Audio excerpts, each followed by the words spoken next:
And I have Andrews. Yes.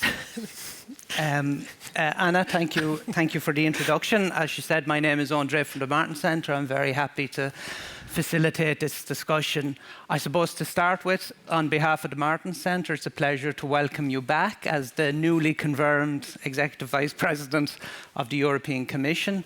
I suppose on behalf of Tommy, President Zorinda, Peter, myself and all the team, it's great to see, and we wish you success, courage, and probably most importantly of all, a lot of luck over the next 5 years. Thank you so much. It's great to be back in here. Yes. It's not my first time. No. And it got me thinking, actually, when I was watching your confirmation hearings, when you said that, your portfolio is at the intersection of democracy, technology, and security. And it's very interesting because when we look at kind of the real world geopolitical events that seem to be happening like on a daily basis globally, all the different elements of your portfolio are absolutely essential, I suppose, to everything that the EU wants to do over the next 5 years. We only have 30 minutes, 25 minutes maybe, so I'm just going to focus on a couple of different areas of your portfolio, and we can see where the discussion leads us. I would like to start because not only do you have a decade of experience in the European Parliament, you were also a senior government minister in Finland before that, and I know you had a spell as minister for local government, I think, and public administration. And what strikes me is that when we talk about technology in Brussels, it's almost like it's got a very defensive context. This is where we were 20 years ago, this is what the Americans are doing, this is what the Chinese are doing, etc., etc. But technology also offers huge possibilities and opportunities, particularly for those of us in the centre-right who think we need to do something about bureaucracy and red tape. So I was just wondering, what actions can we take to use technology to really impact upon, bureaucracy and red tape within the EU? Yes, I totally agree that there's, I think, much more positive elements in digitalization and technology. But of course, nowadays we are also facing many challenges, because I think around 10 years ago, when internet came more popular and famous, we thought that it's saving our democracy, that it will give open space for everybody to express their views and so on. But now we know also the other side of the coin, that it's not always so democratic elements, everything what we have in a digital world, and there's also many very worrying developments, especially when we look at our online platforms and how they are a very important part of our democracies and public space, but in the same time they can be also manipulated, and we know that disinformation, propaganda can be very easily spread on these online platforms. But still, I think there's much more positive elements in technologies and digitalization, and I think everybody can really realize it in our everyday life, that how much easier our life is because of technologies and digitalization, how much more fun we have because of those. And of course, when we look at the working life, all this automatization and robotization, digitalization, it has helped so much. We can do so many things much more effective way. And like you said, now we are very much focusing to this reducing red tape and bureaucracy in Europe, what we have to really do. Because I also see when we speak about digital sector that we have made a lot of rules to digital sector during the last 5 years. And there is many overlapping regulations also. There's a lot of reporting obligations, and now we have to really simplify those processes. And it's true that also digitalization and automatization, AI, can play a very important role when we are looking at how we can simplify the processes, how we can reduce red tape, what we can automatize, and so on. So that is certainly one important priority also for me now in the coming months. Yeah, because it's interesting. We had Andreas Schwab, your former colleague in the European Parliament, and he was talking about, the need to reduce bureaucracy and red tape, particularly for, small and medium-sized companies. And I think it's interesting also what I think was in the letter report, about data and how data can be an amazing resource if utilized correctly. I was just wondering if in your mandate, you would envisage moving forward issues like the data. Well, we call it a data union, but essentially things like the business wallet, the personal wallet, because sometimes simplification, I know it's an overused term in Brussels, but sometimes it's the small little actions that can have huge beneficial effects for businesses.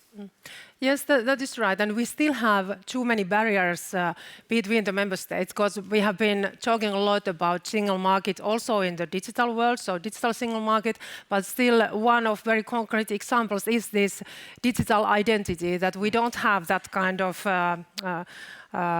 like system in the European level yet. All the member states, they have their own systems. That's how you can prove your identity, but we don't have one European one. So this digital wallet is supposed to help in this purpose. So in 2 years' time, all the member states, they are supposed to provide their own digital identity system, and then they will be like, it will be European one, like a COVID certification. So there will be common standard for that you can also use the same identity then when you are traveling all around in Europe, and you can prove your identity via this new digital system. And also we are planning the same for the companies, that we will have that kind of digital wallet also for the businesses. And then it means that it's much more easy, because then you will have one contact point for all the administration and governance, always when they want to be in contact, if some reporting is needed, if some deadlines are coming for the companies, so they will be contacted via this one contact point. So yeah, it's very interesting, and it kind of leads directly on to my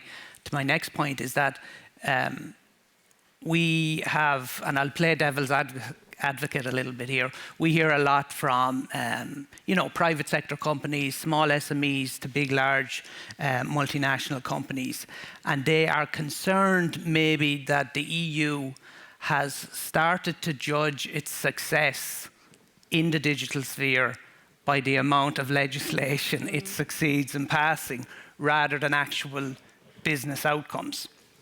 And when I was looking at the number of legislative acts, regulations, roadmaps, I felt that there was more of them than Belgian beers, and there's a lot of Belgian beers, as you know. So I was just wondering, we have all these threats, there's all these different focus areas. Do you think you will still be able to keep a focus on, I call it kind of the challenge of enforcing and implementing the rules we already have? And do you think that possibly a way to do that would be to feed into the narrative about simplification, making business reporting more straightforward, less onerous for companies? That will be clearly my priority, because last 10 years when I have been in the European Parliament, I have been all the time fighting against over-regulation. And now I have a possibility also to look it from the other side. Now, of course, it's not always the Commission when it's making the proposal, but often also the other co-legislators, like Parliament, is also adding its own ideas to these legislations and so on. So I think all the decision makers has to be committed to that now we are reducing this red tape and bureaucracy, and we have to take it seriously, the feedback we got from the SMEs and industry and from the consumers. And now I think we have good opportunity for that, because now we have all the legislations in the place. I think all these legislations are really needed also when we speak, for example, Digital Service Act, Digital Market Act, to make sure that our online environment is safe and fair for our industry and consumers. But there we have to also look at how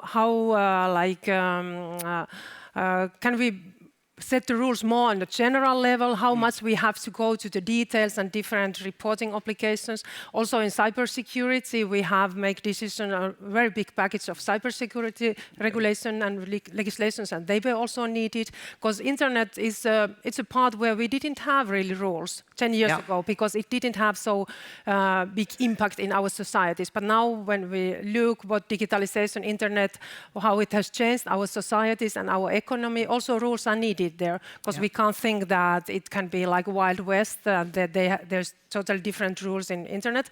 So we want to have the same priorities and principles in the internet, what we have in offline world, same in online world.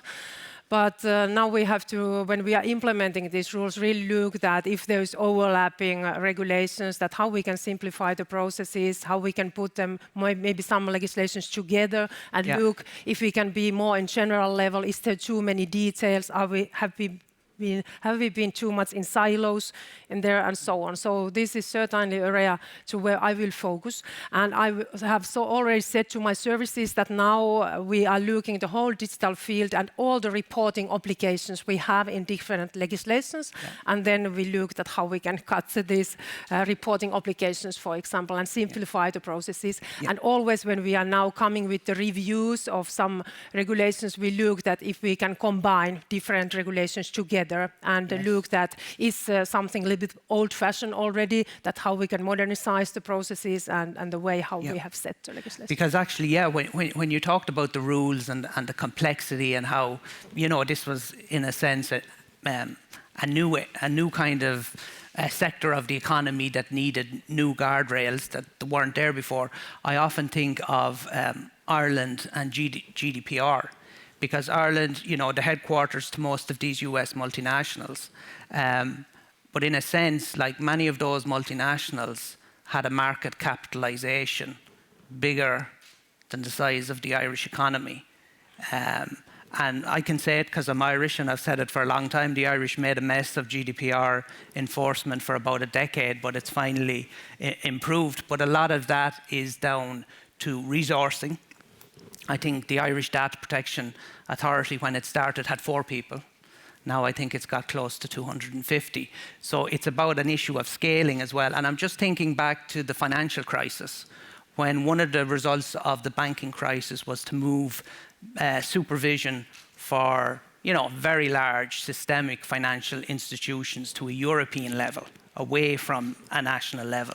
And I was just wondering, I know there is kind of an element of that in the DSM and other legislation, but I was wondering, do you think that will come into more focus in the years ahead? Because as these industries get more and more complex on things like AI and cybersecurity and stuff like that. Yeah, it's always important to look at where who should have the competence in different regulations, legislation to look them. So often it's good that it's the member states, but when we speak about digitalization and digital sector, these companies are often very international, and then it creates a lot of obstacles for them if the member states are implementing the rules in very different ways. It's the case with GDPR. So all the member states, they have a little bit different way how they have been implemented it. And it creates, of course, challenges for our industries in Europe when there is very different interpretations that what this regulation means. And often also when we were earlier speaking about this, that are we coming too early often with regulation also in the European level to the table. It's also one of our challenges that often when there's coming new technologies or new challenges, if we are not acting in the European level, then the member states, they start to create their own legislation on this field. And it means that we will have very fragmented landscape in Europe. So in the name of single market, it's often important that the European Union is taking the step very early. Because otherwise the member states, they start to create their own legislation. For example, with the Digital Service Act, it was the case already. With AI, many of the member states, they wanted to create their own legislation, and that's why actions in the European level is needed if we want to have single market. Like we said. And interestingly, it just popped into my head that cryptocurrency and MiCA is a very good example of where the EU got ahead of the curve and many other large global economies followed Europe's lead in regulating. There's one issue when I was telling people I was conducting this interview today, it was one issue came up more than any other. And that's what I describe as the holy grail of tech sovereignty. Because given the geopolitical environment, this is really where kind of it's at, if you want to put it that way. And that got me thinking about Finland, which I think in many ways is a microcosm of all the challenges that the EU faces.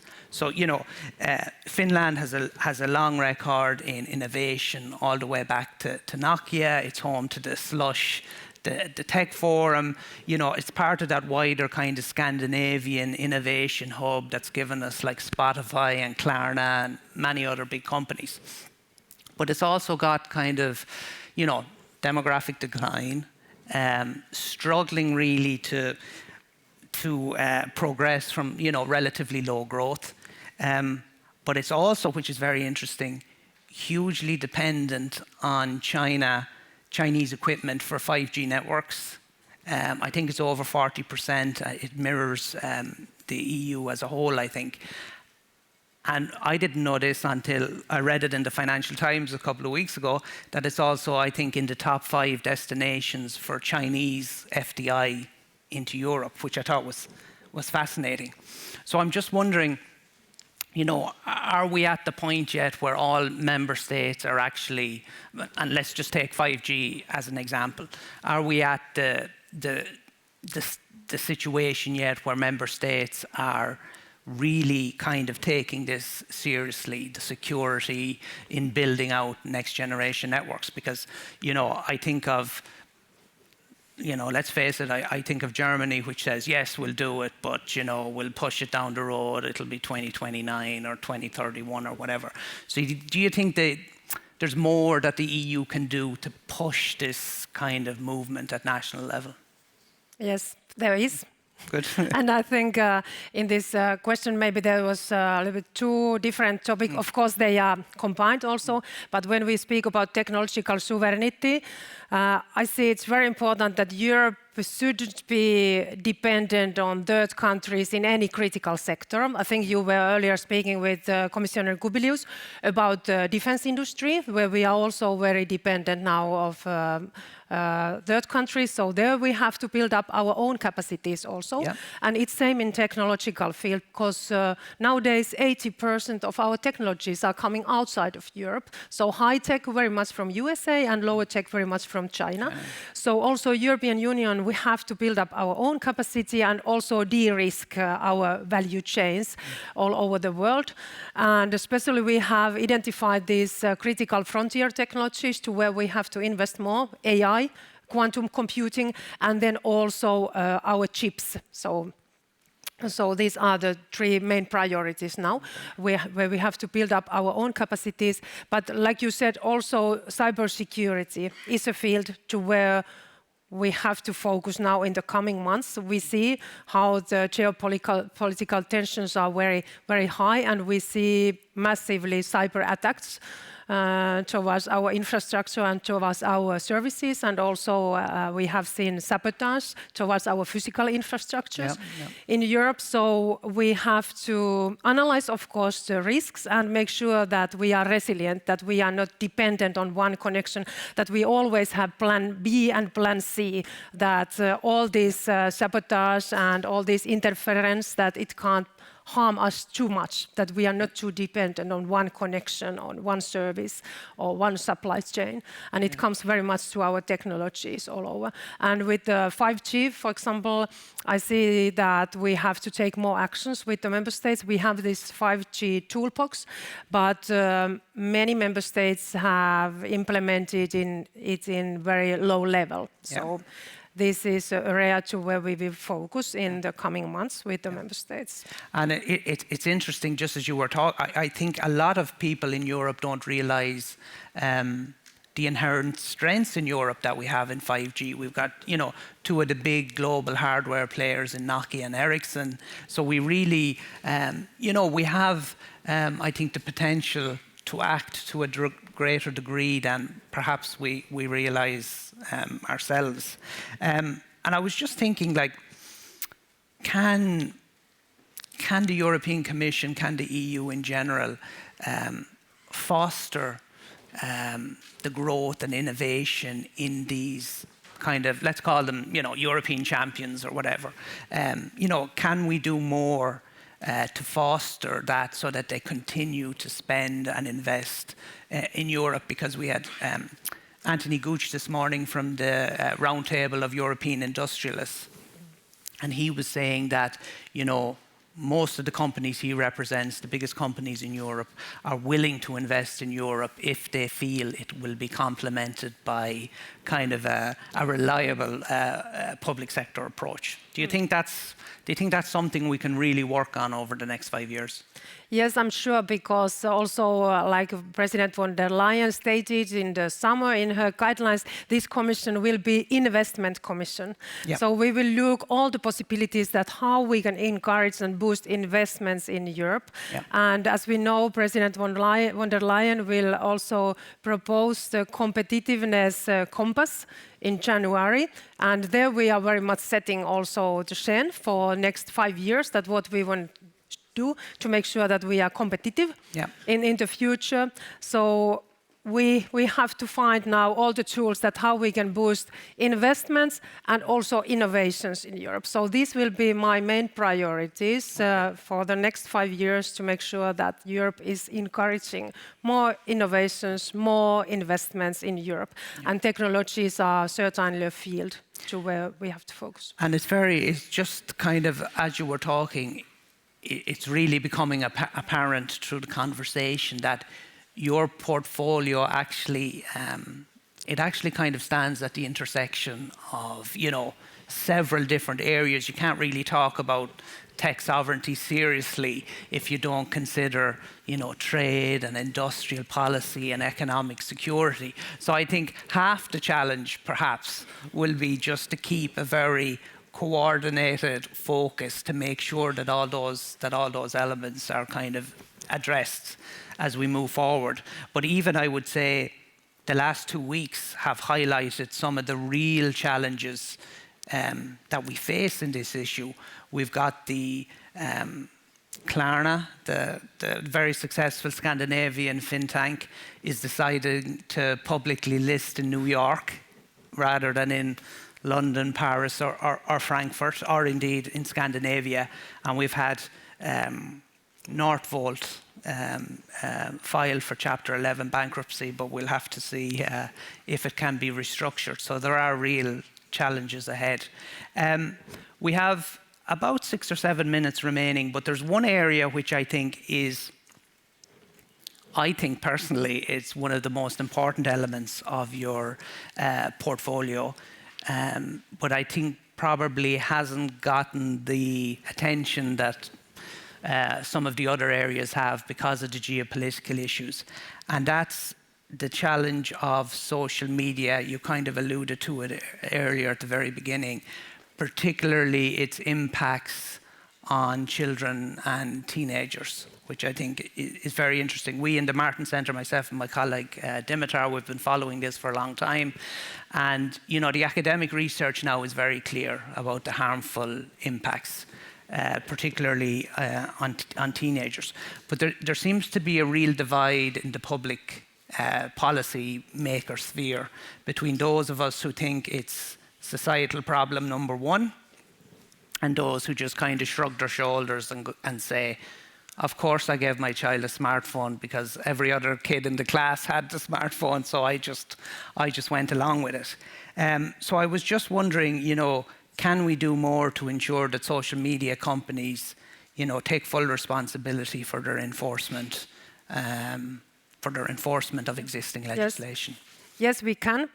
And it's currently ongoing. In fact, the Commission has opened formal investigations nearly towards all these big online platforms, just on this topic, because it's very clearly said in our Digital Service Act that these online platforms, they have to make sure that they are assessing and mitigating systematic risks their systems are maybe posing, and especially when it comes to if there's risks to minors, risks to civil society, risks to electoral campaigns, and also risks to freedom of speech. for example. So they should assess and mitigate those risks, and they have to have systems on place that how they are also monitoring and how they are taking care, that they are taking the responsibilities in this area. And we know that with the minors, we can say that most of the online platforms, they are not doing enough.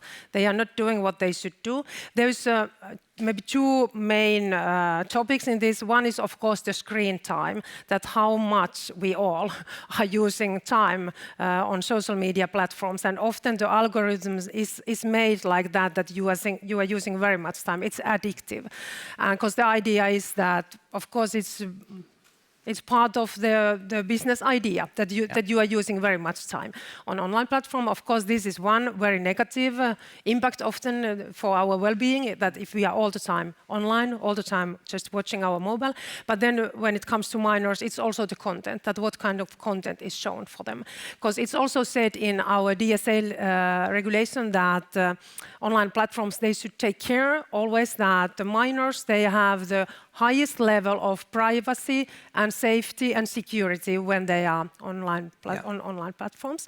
And that is not the case. For example, the adults who they don't know shouldn't be in contact with them via online platforms. And it happens all the time, we know. The sexual abuse happens often via online platforms. So there's many things that online platforms could do better, and there's investigations going on now, but in the same time also dialogue with all these online platforms, and also Commission is currently also preparing guidelines for online platforms protection of minors, how they should do that. And one thing where we are now working on is the age verification, because often online platforms says that they don't know if the user is minor or not. And then we should have that kind of also technical solution for that, how to prove your age without giving too much information also to online platforms. And that's why our digital wallet will play an important role, because this is then the technical solution for that, but we don't have it yet. We will have it in 2 years. So now there will be a pilot project now during the spring with some member states on this, that kind of mini wallet, how we are testing that. But I think also the online platforms, they could do much more already now. But of course, they are trying to a little bit say that it's not their responsibility and they don't know. Exactly. And when I hear some companies talk about self-certification or whatever, I just think of like my 10-year-old daughter going into a grocery shop to buy cigarettes, and the man or the person behind the counter asks her, "Are you over 18?" And she says yes, and he gives her the cigarettes. So we need to be realistic about what the actual impacts are. And I think it's very interesting that, and I have to say that the French government are taking the lead on this in terms of their proposals on social media. For curtailing the access of children and minors to social media. Australia also. So it will be interesting, I think, the role of the EU really to facilitate this discussion, and also with the social media companies to drive this forward. I think it probably, as you mentioned, rules are badly needed, and this is probably one area where the EU, I think, can really act as a pivot. Yeah, and in fact we have rules, but now we have to fully enforce also the rules, and also look that online platforms, that they are taking their responsibilities here. But in the same time, I also see that online platforms and social media, it plays very important role in our life. So there's many positive elements, because you can be in contact with your friends and families and so on. But when the user is a kid, then also the content what is shown for the minors should be that it's fitting for their age. And we have to look at the algorithms, that they are not addictive. And also that the adults who they don't know shouldn't be in contact to the minors via online platforms. So we have to take care of the safety and security and privacy of minors on online platforms. And of course, then also the parents and schools have to set also limits that where you can use and how much you are using your mobile phone. Actually, as a wrap-up comment, I think the schools will be the first battleground in terms of how we control access, because the research on the impact it has on academic achievement is quite distressing. But we have to wrap up there. It was a great conversation. I think we could have talked for another 30 minutes easily. We only scraped the surface. I just want to say thank you very much for coming, for taking the time. We really appreciate it, and we wish you the best of luck in the next 5 years. I want to thank everybody for their attention and for those watching online. And with that, I will pass back to the Masters of Ceremony.